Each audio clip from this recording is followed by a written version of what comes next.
As a pastor, I have seen so many reactions to death. Even men and women who have loved God all their life have had fear on their deathbeds and sought comfort and closure, forgiveness and assurance that they will be ready for the afterlife. I've seen the terror on the eyes of those who did not love God, and I've seen the peace on those who have faced their own mortality long in advance and gained their own assurance from God. They say that the two greatest fears that people have in this life are death and public speaking. Many people fear dying. Some fear losing a loved one and being left alone.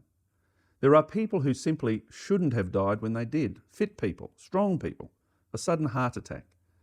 A family going away on a holiday unexpectedly struck by a rolling truck. A young child with an incurable disease.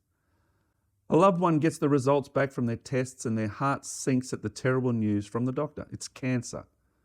Our mothers and fathers get old. We wish they wouldn't. Why do they have to? We get old. Time marches on. Death affects us all. Perhaps they will come up with a product in the future that will keep us all young. Maybe they will find a cure for cancer before I get it.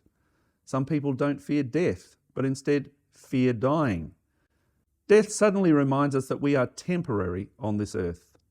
We joke and say that only two things are certain in this lifetime, death and taxes, but we don't like it. When a loved one dies, it's different to if they went on a long holiday or they lived in another country. At least we could hope to ring them or at least one day hope to see them again.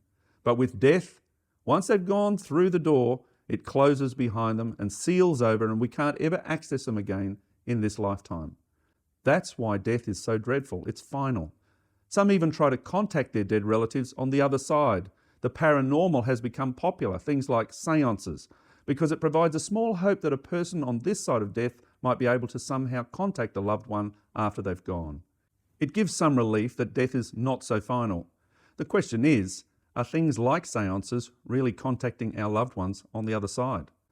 What actually happens after I die? Who really knows? Is heaven real? Is hell real? We're attracted to people who believe what we want to hear. You may have heard them say, there is no life after the grave. This is all there is. Or, everybody goes to heaven. Or, when we die, we become angels. These sorts of sayings are believed by many. Why? In order to try to alleviate the actual dread of death. Who really knows if those things are for certain anyway? One thing, however, is certain, and that is that death does evoke a reaction from most people. What was your reaction as we spoke about death? Without any bravado, what did you automatically feel when I said the word death?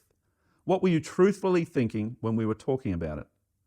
The reality is death is a part of our current existence, whether we like it or not, or whether we want it to be or not. The fact is we all die. So what is death, and who actually can tell us with authority about death? The Indian shaman, the New Age clairvoyant, the African witch doctor, the ancient Egyptian magicians and their writings that have been recently dug up, aliens, the guy on TV who says he contacts the dead, the lady who does the horoscopes on the radio each morning. Going to someone who purports to know the secrets of the universe is certainly one option to try and understand death and the afterlife, though not one that I would recommend. Another way to understand death is to go to the source of knowledge and wisdom. Since we believe in the existence of God, the one who created everything, surely we can turn to Him to try and understand death. Sure enough, the Word of God, our scriptures, do tell us all we need to know about death. Why don't we start there and learn the facts about death together from the Lord? Are you ready to deepen your relationship with Him and live a life firmly rooted in His love and teachings? Join the Milk Course today and build the deepest of deep foundations. Embark on a journey of faith, transformation, and eternal hope. Looking forward to seeing you in Milk.